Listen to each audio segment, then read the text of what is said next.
নমস্কার। আজকে আমি মাছ ভাত দিয়ে উদযাপন করলাম একাই। মাছ ভাত খেলাম। আমি রোজই মাছ ভাত খাই।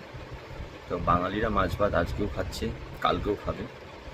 এটা যারা বলছে যে বিজেপি এলে মাছ ভাত খাবে না, ভেজ হয়ে যাবে, এ ভুল ধারণা। তাহলে পুরো ভারতবর্ষে ভেজ হয়ে যেত। এটা মানুষ গণতান্ত্রিক অধিকারের নিজের স্বার্থে ভোট দিয়েছে, সঠিক ভোট হয়েছে, তার রেজাল্ট আজকে এখানে। জয় বিজেপি, জিতেছে। ও বাই দ্য ওয়ে, মাছটা আমি খেয়ে ফেলেছি, এটা কাঁটা। এটা হলো কাঁটা। যারা কুসংস্কার ছড়াচ্ছে সেই সব দলকে কাঁটা, বা তাদের পোঁদে কাঁটা। জয় বাংলা, বাংলা অবশ্যই জয় হোক।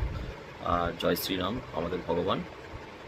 আমার বাচ্চার স্বার্থে, ভবিষ্যতের স্বার্থে, অভয়ার স্বার্থে, যারা চাকরিহারা তাদের স্বার্থে মানুষ ভোট দিয়েছে, তাই জিতেছে মানুষ।